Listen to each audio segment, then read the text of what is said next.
Welcome back. We are absolutely thrilled that you are joining us today for a brand new, custom-tailored deep dive into your sources. We really are. And today we have something that is just entirely unique to look at. Yeah, we really do. We have in front of us excerpts from an autobiography. Right. Specifically, it is a chapter titled The Little Angels, Dancing for Peace and Tradition, written by Myung Moon. That is right. And right at the top, I think we need to lay out the mission for today's deep dive. Let's do it. So we are exploring a truly fascinating historical case study that is presented within this text. We are going to look closely at the author's account of how a very small children's dance troupe, which, by the way, was born out of a community experiencing just extreme scraping by poverty, how this troupe was intentionally designed to change the global perception of an entire nation. Which is a massive goal for a children's dance group. It really is. According to the narrative we have here, the goal was to transcend some of the deepest, most entrenched political divides of the 20th century. And doing it all by relying entirely on the power of art. Exactly. Okay, let's unpack this.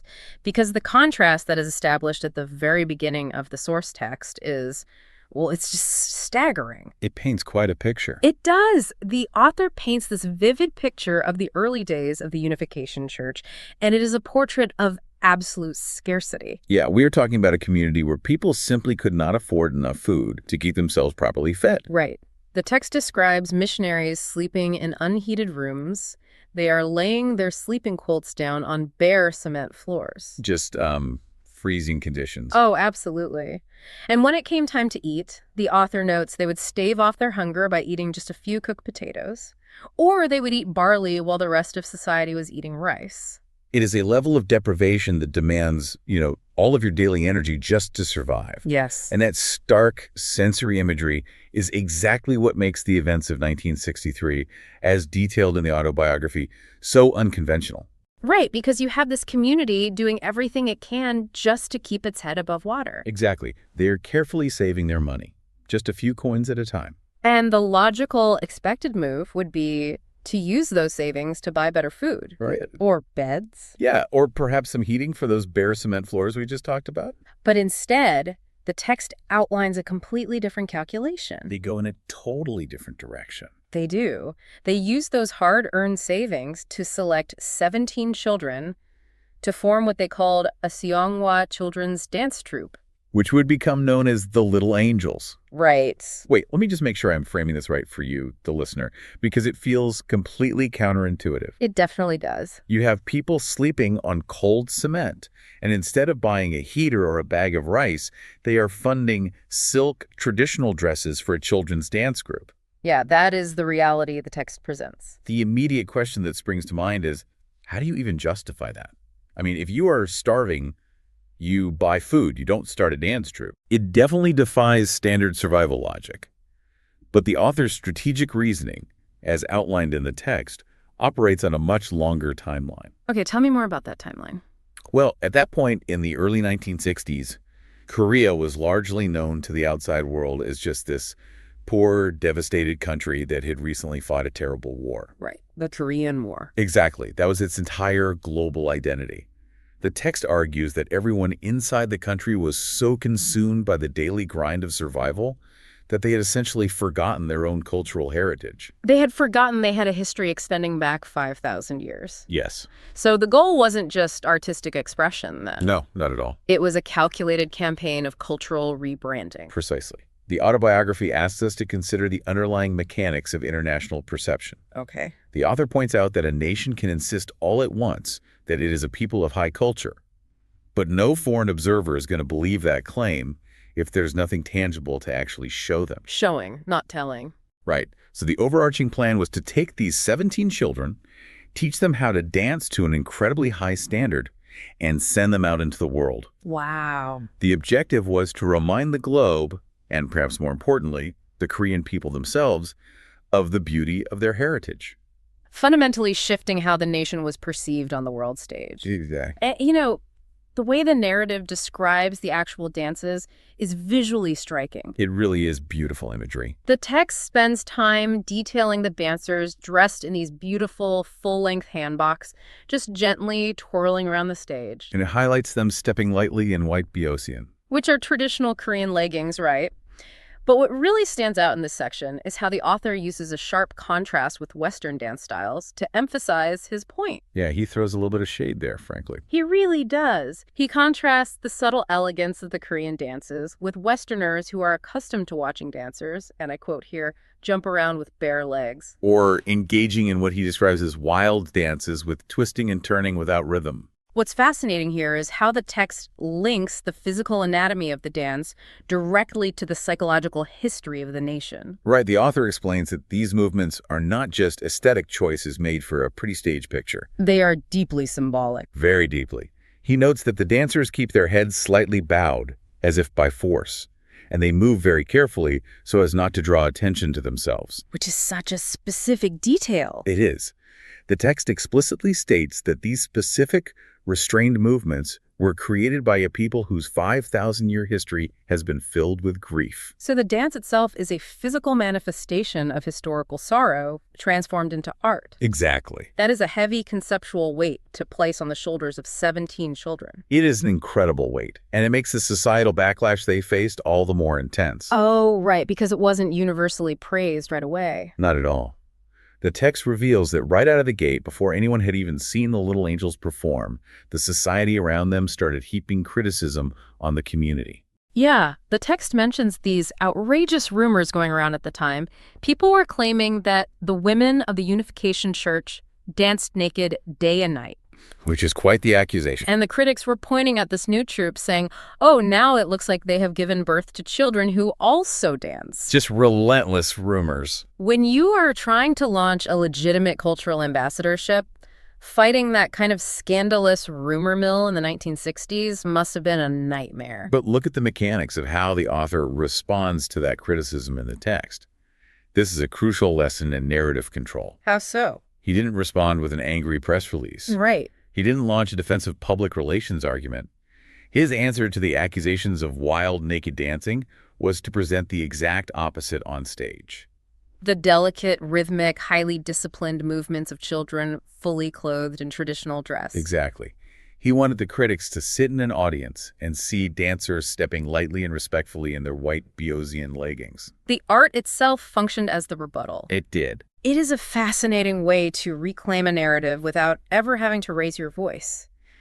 You just show them the work. And the text makes it clear that it wasn't just about putting on a good show to quiet the critics either. No, there was a deeply rooted philosophy behind all of this.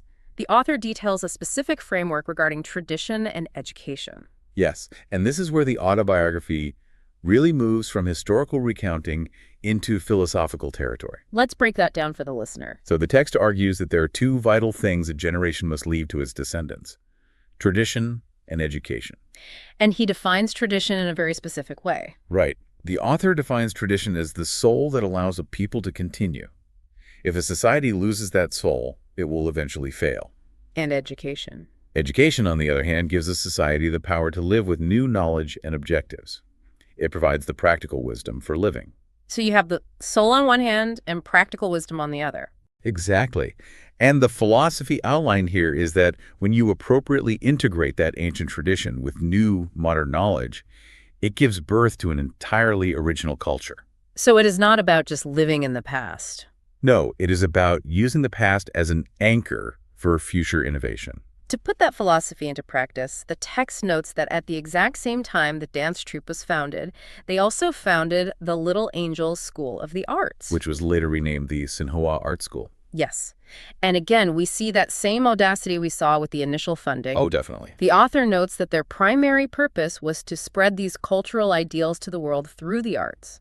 The practical, logistical issue of whether they actually had the ability or the resources to manage a full-scale school was treated as totally secondary. They just committed to the vision and put the plan into action. They really did, which brings us to a really telling detail about the school's foundational values. Right, the motto. Yes. The text highlights the school's specific motto, which was written by the author in Chinese calligraphy. And that motto was, love heaven, love humanity, love country. I want to highlight the interaction the text provides about that specific motto, because it flips traditional expectations of nationalism on its head. It really does. The author writes that someone actually questioned him on the order of those words. They asked, why do you put love country at the very end when you say your primary purpose is to show Korea's unique culture to the world. Which is a fair question from a purely nationalistic perspective. You would expect the country to come first. Right. But the author's explanation is incredibly layered. Let's hear it.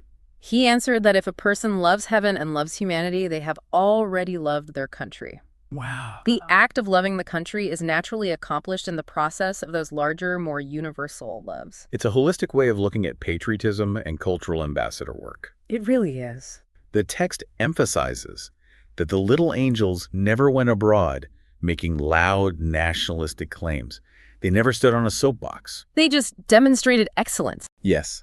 And by causing the world to respect them as top-tier performers, the image of Korea as a country of great ancient culture was planted deeply and quietly in the minds of the audience. And the autobiography provides absolute proof that this educational and cultural model yielded massive returns. The results are undeniable based on the text. We are not just talking about a cute local dance group here. No, not at all. The author briefly lists some of the graduates of the Sunhwa Art School who went on to become world-renowned figures. Like who? The text mentions incredibly successful alumni like the vocalists Sumi Jo and Young-ok Shin. Incredible talents. And world-class ballerinas like Julia Moon and Sujin Kang. So that initial investment made when people were sleeping on unheated cement floors Yeah. genuinely produced global artistic powerhouses decades later. It is an amazing trajectory. And if we connect this to the bigger picture, we really start to see the scale of the soft power this troupe wielded on the global stage.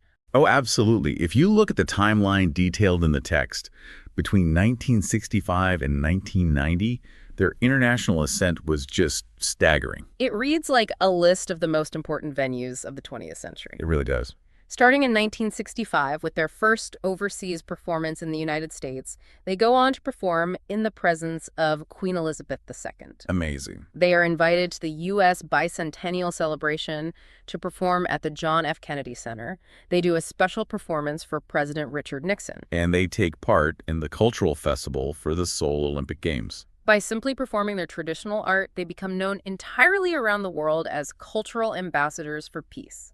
But the moment in the text that truly illustrates the geopolitical weight of what they were doing happens in 1990. This is a massive moment. The narrative shifts to a visit to Russia, where the Little Angels give a performance in the very center of Moscow. And for you listening, we need to pause and consider the historical context the text is operating in here. Right. This is the center of the communist world.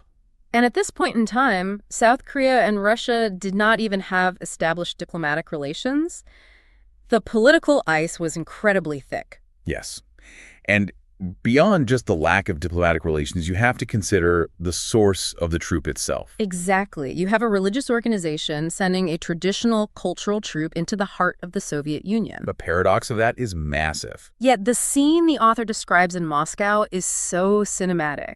Tell us about the scene. You have these little Korean girls standing on stage in their traditional handbox, and they start singing Russian folk songs with these beautiful voices. Honestly, the Russian crowd just erupts. The text says there were so many shouts of encore that the girls literally could not leave the stage until they had completely exhausted their entire repertoire of songs. That reaction is remarkable. Mm-hmm. But the true diplomatic victory lies in who was sitting in that audience. Who was it? First Lady Reza Gorbachev was seated right in the front row. The text points out how highly unusual it was for the First Lady to attend a cultural performance from a country like South Korea, especially given the strict diplomatic freeze between the two nations. There she was. There she was, applauding enthusiastically. The interaction after the show is where the soft power really solidifies. The text details how the First Lady goes backstage, hands the troupe flowers, and praises them as angels of peace. Angels of peace. Yes. She tells them that during the performance, it was as if she was dreaming a dream about her own childhood. That is so deeply personal. She actually embraces each member of the troupe, kissing them on the cheek and calling them my little angels. It's this incredibly warm, distinctly human moment that completely bypasses the massive geopolitical divide of the Cold War. Which raises an important question about the boundaries of traditional diplomacy versus cultural exchange. Right. The politicians and diplomats had not been able to formally bridge that gap, but a children's choir singing folk songs managed to elicit an embrace from the First Lady. Which brings us to what is arguably the climax of the source material. Yes. The 1998 visit to Pyongyang, North Korea. Here is where it gets really interesting. Because if Moscow was a diplomatic challenge, Pyongyang was practically an impenetrable fortress. Absolutely.